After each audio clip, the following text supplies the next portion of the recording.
लेकिन इस बिजनेस में जब आया, क्योंकि यार नॉर्मल हम लोग जिस फैमिली से आते हैं वहां पे आप चाहे कितनों भी कमा लो कोई फर्क नहीं पड़ता, लेकिन अगर आप गवर्नमेंट नौकरी कर रहे हैं तो आपकी बहुत इज्जत, बहुत रिस्पेक्ट, बहुत सम्मान है। तो शुरुआत से घर में एक ही दिमाग में डाला गया कि तुमको गवर्नमेंट नौकरी करनी है, गवर्नमेंट जॉब करना है, अच्छा बाबू की तरह जिंदगी जीना है। लेकिन होना कुछ और मंजूर था। मैं हमेशा बोलता हूं कि दो तरह की प्लानिंग्स होती है, एक प्लानिंग जो आप बनाते हैं, एक प्लानिंग जो ऊपर वाला बनाता है।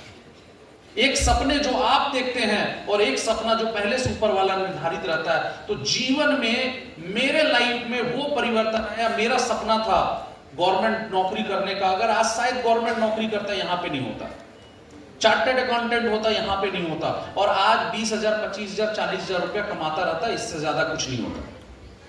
लेकिन जीवन में जो मैंने सोचा था वैसा हुआ नहीं। इसीलिए लाइफ में कभी दुख तो कभी होना ही नहीं चाहिए आदमी को। आप लोग जितने एसोसिएट है, वर्क कर रहे हैं, मेरा 21 साल का एक्सपीरियंस है, 21 साल से बिजनेस के अंदर में हूं, बहुत बड़ा टाइम है। 50,000 से ज्यादा ट्रेनिंग लिया, 50,000 से ज्यादा ट्रेनिंग दिया। एक ही चीज समझ में है कि जिंदगी में भाई साहब ऑलवेज बोलते हैं ना कि जो होता है अच्छे के लिए होता है, जो होता है अच्छे के लिए होता है। मेरे को जब मैं ये बिजनेस में आया तो थोड़ा साउंड कहीं से आ रहा है, यस साउंड वाले।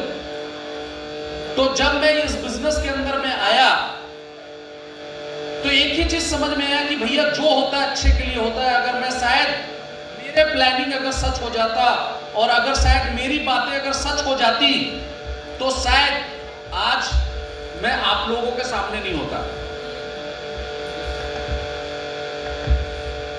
एनीवेज कोई प्रॉब्लम है क्या? तो ये आवाज ऊपर से, अच्छा तो वो क्लोज नहीं हो सकता है क्या? एनीवेज तो बातों पे ध्यान दीजिए, क्योंकि अगर उस पे ध्यान देंगे तो वक्त निकल जाएगा, क्योंकि आज अचीवर्स का टाइम है। तो मैंने लाइफ में क्या देखा कि भाई प्लानिंग्स जो होती है वो दो तरीके से होती है। क्या? एक जो आप अपने लिए बनाते हैं, एक जो आपके ऊपर वाली आपके लिए बनाता है। और कहते हैं ना कि जो होता है अच्छे के लिए होता है। आज अगर शायद मेरा सपना सच हो जाता तो मैं यहां पे नहीं होता, आज मेरी प्लानिंग सच हो जाती तो मैं यहां पे नहीं होता। लेकिन ऊपर वाले का प्लानिंग कुछ और था, और आज ऊपर वाले का प्लानिंग हुआ और आज मैं स्मार्ट वैल्यू में आ गया। जहां मैं 50-60 हजार रुपए इनकम करने का सोच रहा था, वहीं पे महीने में आज 8 से 10 लाख रुपए इनकम करता हूं। तो कहीं ना कहीं मेरे से ज्यादा प्लानिंग ऊपर वाले का था। तब जाके लाइफ में समझ में आया कि जो होता है अच्छे के लिए होता है। एक बार एक छोटी सी कहानी मुझे याद आ रहा है। एक राजा था और एक मंत्री था, लेकिन मंत्री बड़ा पॉजिटिव मंत्री था। मंत्री के मुंह से ऑलवेज एक ही बात निकलता था कि जो होता है अच्छे के लिए होता है। एक बार जो बोलिए ना जोर से, जो होता है अच्छे के लिए होता है, जो होता है अच्छे के लिए होता है, अच्छे के लिए होता है। तो मंत्री का भी सेम यही था, उसके मुंह से भी हमेशा यही चीज निकलता था कि जो होता है अच्छे के लिए होता है। अब एक बार क्या हुआ, राजा जी, जैसे अभी मेरे को तलवार दिया गया तो वैसे ही राजा जी को दिया गया। राजा जी उसको खींच रहे थे, जैसे अभी खुल नहीं रहा है, तो वैसे ही राजा जी तेज से तलवार को खींचे। और जैसे ही तेज से तलवार को खींचे, क्योंकि जंग लगी हुई तलवार थी, तो क्या हुआ कि तेज से खींचने के कारण राजा का उंगली जो है कट के कहां गिर गया? नीचे गिर गया। राजा जी जो राजा था, टप टप टप टप टप खून गिर रहा था, लेकिन खड़ा वहां पे मंत्री, उसके मुंह से एक आवाज निकल गया। क्या निकल गया? कि राजा साहब जो होता है अच्छे के लिए होता है। राजा का दिमाग खराब, यस कौन सा मैं मंत्री को रखा हूं भाई, मेरा उंगली कट गया, टप टप टप खून गिर रहा है, और ये क्या बोल रहा है जो होता है अच्छे के लिए होता। बोला यार सैनिकों को बुलाया, बोला इधर आ, इसको एकदम जेल में डालो, कारागार में डालो, ऐसे आदमी की जरूरत नहीं, इसको जेल जल्दी जल्दी, इसको हटाओ मेरे नजरे से। तुरंत मंत्री को पकड़ा गया, जेल में डाल दिया। वो मंत्री जा रहा है, फिर भी मुंह से गुनगुना रहा है, क्या बोल रहा है? जो होता है जो होता है बोले साला पागल है। राजा कुछ दिन के बाद शिकार पे निकला, जब उंगली ठीक हो गई तो शिकार पे निकला। जब शिकार पे निकला तो अपने सैनिकों के साथ भटक गया, और भटकते भटकते कहीं राह भटक गया और एक जंगल की तरफ निकल गया, और वहीं जंगल में उसको कुछ आदिवासी समाज के लोग पकड़ लिए। अब आदिवासी समाज में ऐसा होता था कि बलि देने की प्रथा होती थी। राजा को पकड़ लिया गया, राजा को पकड़ने के बाद उसको नहलाया गया, तैयार किया गया, और दूसरा दिन बलि की प्रथा चल रही थी। उसका गर्दन को जहां पे बलि दिया जाता वहां पे रखा गया, और तलवार यूं उठाया गया और जस्ट काटने ही जा रहा था कि उसमें से किसी एक की नजर राजा की किस पे पड़ गई। तुरंत बोला कि भाई इस आदमी की तो बलि हो नहीं सकती, क्योंकि ये आदमी क्या है, खंडित है, क्योंकि इसकी उंगली कटी हुई है। अब राजा को किसकी बात याद आ रही है? मंत्री की, क्योंकि मंत्री क्या बोलता था, जो होता है अच्छे के लिए होता है। राजा को इज्जत के साथ छोड़ दिया गया। राजा पूरे रास्ते एक ही चीज सोचता रहा कि मंत्री सही बोलता था, जो होता है अच्छे के लिए होता है।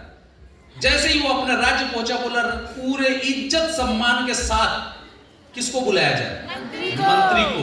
मंत्री को बड़े इज्जत सम्मान के साथ बुलाया गया। मंत्री आया, बोला मंत्री तुम तो सही बोलते थे कि जो होता है अच्छे के लिए होता है। बोला आज तुमने बोला देखो सही हो गया, लेकिन एक चीज मेरे को बताओ, इतने दिन तुम जेल में कारावास में काटे, तुम्हारे साथ क्या अच्छा हुआ? बोला बिल्कुल अच्छा हुआ। बोला कैसे? बोला राजा साहब आप जा रहे थे शिकार पे, आपके साथ आप किसको लेके जाते? बोला मेरे को। बोला आदिवासी आपको पकड़ता, साथ में किसको पकड़ता? बोला मेरे को। आपकी तो उंगली कटी हुई थी, आपको तो छोड़ देता, बलि किसकी पड़ती? मेरे को। इसीलिए तो लाइफ के अंदर में कभी भी इस चीज को लेके मत सोचिए कि मेरे साथ बुरा हो रहा है या मेरे साथ ही ऐसा क्यों हो रहा है। 2004 में जब मेरे पिता का एक्सीडेंट हुआ था, उनकी यहाँ की 2 हड्डी फ्रैक्चर कर गई थी और घर की आर्थिक स्थिति पूरी गिर गई थी। उस वक्त पे मेरे को जाके ये स्मार्ट वैल्यू मिला। बोलते ना ऊपर वाले जब सारे दरवाजे बंद कर देते हैं तो एक न एक दरवाजा जरूर खोल देता। अगर मैं सोचता कि मेरे साथ ही ऐसा क्यों हुआ, मेरे फादर के साथ ही ऐसा क्यों हुआ, क्योंकि याद रखिएगा हर चीज जीवन में कभी कभी बुरा वक्त भी आना जरूरी है। क्योंकि लाइफ में जब बुरा आता है ना, तभी गैरों में छुपे अपनों का और अपनों में छुपे गैरों का पता चलता है। तो लाइफ में मुसीबत अगर आया करे तो मुस्कुरा के ऊपर वाले को थैंक्स बोलिए, क्योंकि हो सकता है ऊपर वाला आपको आज को न्यू लेसन देना चाह रहे। जब इस बिजनेस के अंदर में आया तो एक जुनून था, एक पागलपन था, और जब पहला बार बोला गया कि भाई एक ही चीज है कि आपको अपना वाई पार्ट को क्लियर करना है, अगर आपका वाई पार्ट क्लियर हो गया तो आपके लाइफ में बदलाव आ जाएगा। तो मेरे को जब ट्रेनिंग मिल रहा था और मेरे को बोला गया why you have joined this business, बोला आप कितना कमाना चाहते हो, और मुझे आज भी याद है कि 21 साल पहले मैंने एक डिसीजन लिया था कि मुझे 1 साल में 10 लाख रुपया कमाना है। टारगेट्स होना चाहिए आपके लाइफ में। देखिए इंपॉर्टेंस ये नहीं आप सभी बिजनेस ज्वाइन किए, इसीलिए मैं बेसिक बात कर रहा हूं। आपका वाई पार्ट अभी भी क्लियर नहीं है। ऑलवेज क्वेश्चंस अपने आप से, हम क्या कर रहे हैं, हम कितना कर रहे हैं और हम कितना कर सकते हैं। आज भी मैं अपने आप से ये 3 क्वेश्चन जरूर पूछता हूं कि मैं क्या कर रहा हूं, मैं कितना कर रहा हूं और मैं कितना कर सकता हूं। जब 10 लाख रुपए का टारगेट पहला साल बनाया था तो एक ही चीज समझ में आ रहा था कि भाई टारगेट तो बना लिया, लेकिन टारगेट बनाने से कुछ नहीं होगा। टारगेट बनाने के साथ साथ मेरे को अपना जो है क्या करना पड़ेगा, नॉलेज को बढ़ाना पड़ेगा।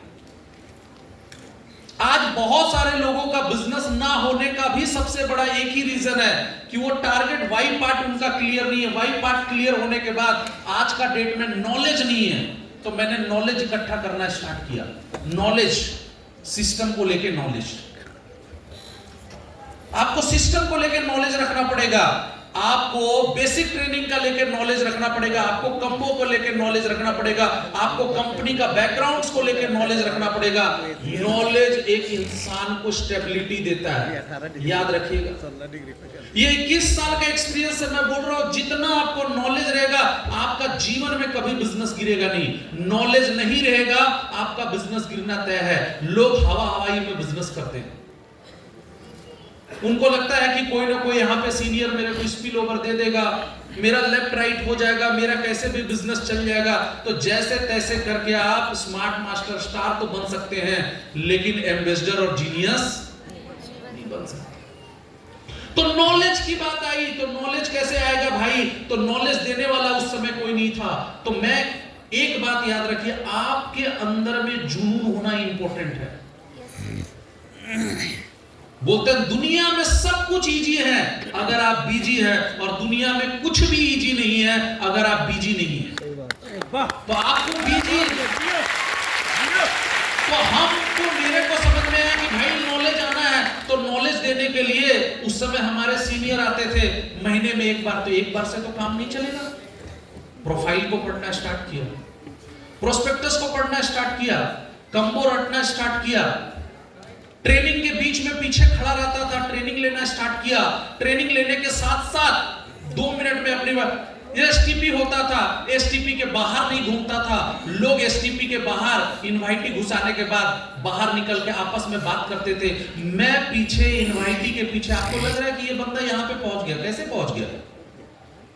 जब एसटीपी होता था ना, प्लान शो होता था, लोग एंट्री कर जाते थे, इनवाइटी सीट नहीं रहता था बैठने का, मैं डायरी खोल के पीछे खड़ा रहता था।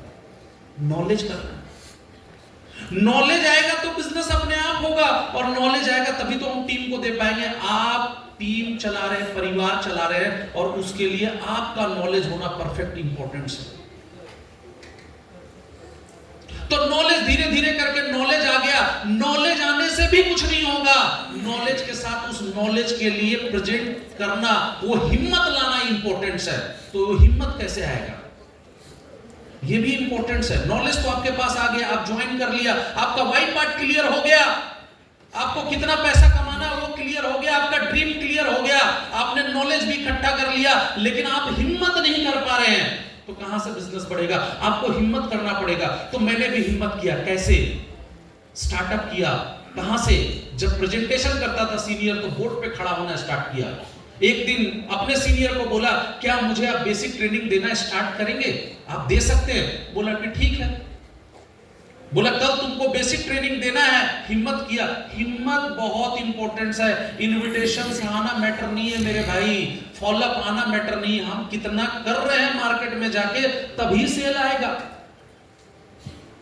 वो हिम्मत आपके अंदर में होना चाहिए। और मेरा विजन क्लियर हो चुका था, मेरा सोच क्लियर हो चुका था। मैंने जिंदगी में, मेरी एक स्वाभाविक नेचर है, अगर डिसीजन ले लिया तो ले लिया, फिर कोई पछतावा नहीं होना चाहिए कि गलत डिसीजन ले लिया, कि सही डिसीजन ले लिया, कि घटिया डिसीजन ले लिया। एक बार जो मैं डिसीजन ले लेता हूं, अगर वो गलत भी है तो भी उसके पीछे इतना मेहनत करेंगे कि दुनिया को प्रूव करके दिखा देंगे कि जो मैंने डिसीजन लिया वो सबसे सही डिसीजन है।